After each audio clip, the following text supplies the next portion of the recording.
Baik, Assalamualaikum warahmatullahi wabarakatuh. Perkenalkan, nama saya Finan Bernandia dengan NIM 2205181455.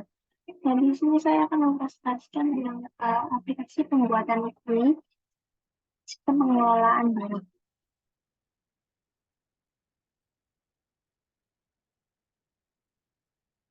Baik, untuk topik yang akan dibahas pada PPT ini terdapat pendahuluan, tujuan, target, metode, fitur aplikasi, GUI aplikasi, dan juga kesimpulan. Pendahuluan di era digital saat ini, teknologi informasi telah menjadi bagian penting dalam kehidupan masyarakat, termasuk dalam dunia bisnis.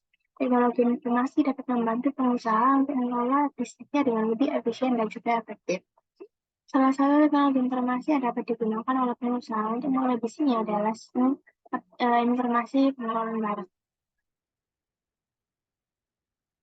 Aplikasi sistem informasi pengelolaan stok barang adalah aplikasi yang digunakan untuk mengelola proses pemasukan barang mulai dari pemesanan barang, penerimaan barang, hingga pencatatan stok barang.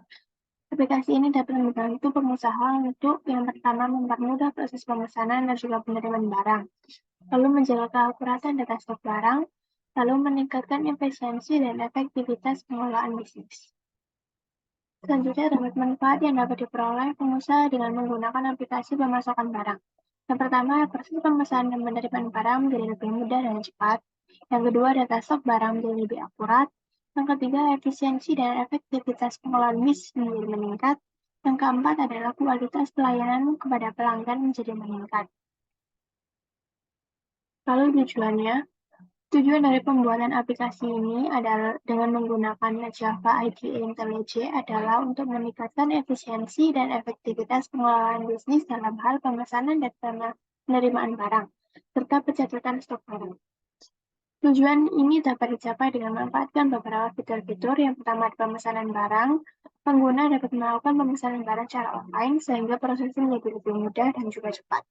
Lalu penerimaan barang, pengguna dapat melakukan penerimaan barang secara online sehingga prosesnya juga menjadi lebih mudah dan juga cepat. Lalu dapat mencatat stok barang, aplikasi akan secara otomatis mencatat stok barang yang masuk dan juga keluar, sehingga data stok barang menjadi lebih akurat. Berikut adalah penjelasan aplikasi lebih lanjut mengenai tujuan dari pembuatan aplikasi ini. Yang pertama yaitu meningkatkan efisiensi pengelolaan bisnis.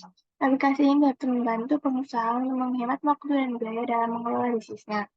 Lalu yang kedua, meningkatkan efektivitas pengelolaan bisnis.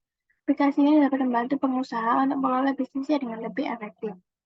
Lalu yang ketiga adalah meningkatkan kualitas pelayanan pada pelanggan. Aplikasi ini dapat membantu pengusaha untuk meningkatkan kualitas pelayanan pada pelanggan.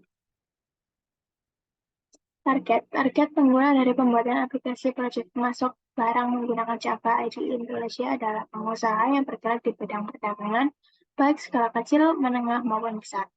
Aplikasi ini cocok digunakan oleh pengusaha yang ingin mengelola bisnisnya dengan lebih efisien dan juga efektif.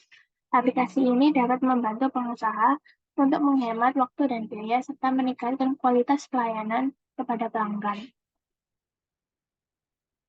Berikut adalah beberapa contoh pengusaha yang dapat menjadi target dari pengguna aplikasi ini.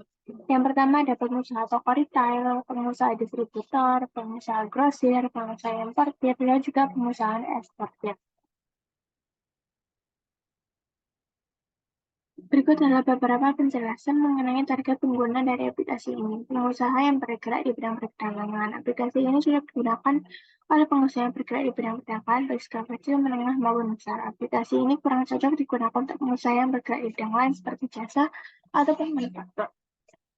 Yang kedua adalah pengusaha yang ingin mengelola bisnisnya dengan lebih efisien dan juga lebih efektif. Lalu yang ketiga ada pengusaha yang ingin menghemat waktu dan biaya. Yang keempat, ada pengusaha yang ingin meningkatkan kualitas pelayanan kepada pelanggan. Metode pengembangan yang digunakan untuk membuat aplikasi ini adalah menggunakan Java IDE IntelliJ adalah metode waterfall. Metode waterfall adalah metode pengembangan sistem berurutan di mana setiap tahap harus diselesaikan sebelum tahap berikutnya dimulai. Metode waterfall dipilih karena memiliki beberapa kelebihan, yaitu yang pertama metode yang mudah dipahami dan diterapkan, lalu metode yang terstruktur dan sistematis, lalu metode yang cocok untuk proyek yang kompleks. Fitur-fitur aplikasi. Yang pertama ada pemesanan barang. Pengguna dapat melakukan pemesanan barang dari berbagai supplier. Lalu yang kedua ada penerimaan barang. Pengguna dapat melakukan penerimaan barang dari supplier. Yang ketiga ada pencatatan stok barang, yaitu pengguna dapat mencatat stok barang yang ada di gudang. Lalu yang keempat adalah laporan stok barang, yang pengguna dapat melihat laporan stok barang secara periodik. Nah, berikut adalah contoh GUI dari sistem informasi pengelolaan stok barang. GUI atau Graphical User Interface di atas memungkinkan pengguna untuk menambahkan, menghapus, dan memeriksa stok barang dengan memasukkan nama produk dan juga jumlah yang sesuai. Berikut adalah penjelasan singkat tentang komponen apa saja yang ada di dalam GUI sebelumnya. Yang pertama adalah tambah produk atau add button. Ketika pengguna memasukkan nama produk dan jumlah, lalu menekan tombol tambah, program akan menambahkan jumlah produk tersebut dalam daftar stok. Outputnya adalah pesan yang memberitahu bahwa pengguna telah ditambahkan bahwa item telah ditambahkan ke dalam stok. Lalu ada hapus produk atau remove button. Ketika pengguna memasukkan nama produk dan jumlah, lalu menekan tombol hapus, program akan mengurangkan jumlah produk tersebut dari daftar stok. Jika jumlah yang diminta tidak melebihi jumlah yang tersedia, outputnya adalah pesan yang memberitahu pengguna apakah item telah berhasil dihapus ataupun tidak. Lalu dapat cek stok atau cek button. Ketika pengguna memasukkan nama produk dan menekan tombol cek, program akan memberikan pesan yang memberitahu pengguna jumlah saat ini dari produk yang dicari dalam stok. Lalu terdapat teks area stok atau stock list. Teks area adalah area di mana daftar produk stok akan ditampilkan. Ini akan diperbarui setiap kali item ditambahkan ataupun dihapus. Lalu terdapat pesan label atau message label. Hal ini adalah tempat program memberikan pesan kepada pengguna setelah operasi tambah, hapus, atau cek selesai. Pesan ini akan memberikan umpan balik kepada pengguna tentang hasil operasi yang dilakukan. Kesimpulan, aplikasi sistem informasi pengelolaan barang menggunakan Java EDE adalah aplikasi yang dapat membantu pengusaha untuk mengelola bisnisnya dengan lebih efisien dan efektif. Aplikasi ini dapat mempermudah proses pemesanan dan penerimaan barang serta menjaga keakuratan data stok barang. Target pengguna dari aplikasi ini adalah pengusaha yang bergerak di bidang perdagangan, baik skala kecil, menengah, maupun besar. Metode pengembangan yang digunakan adalah metode waterfall yang dipilih karena memiliki beberapa kelebihan, yaitu mudah dipahami dan terapkan, terstruktur dan sistematis, serta cocok untuk proyek-proyek yang kompleks. Berikut ada beberapa hal yang perlu diperhatikan dalam pengembangan aplikasi ini. Yang pertama, ada kebutuhan pengguna harus dipahami dengan baik, lalu desain sistem harus dibuat dengan cermat, lalu sistem juga harus diuji secara menyeluruh.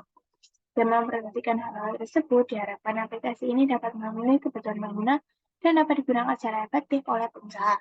Berikut ada beberapa saran untuk pengembangan aplikasi ini disebutkan. Yang pertama ada menambahkan fitur baru, lalu meningkatkan performa sistem, lalu meningkatkan keamanan sistem. Dengan menambahkan fitur-fitur baru, performa sistem yang lebih baik dan keamanan sistem yang lebih tinggi, aplikasi ini dapat menjadi solusi yang lebih lengkap dan bermanfaat bagi pengusaha. Nah, sekian dari presentasi saya hari ini. Wassalamualaikum warahmatullahi wabarakatuh.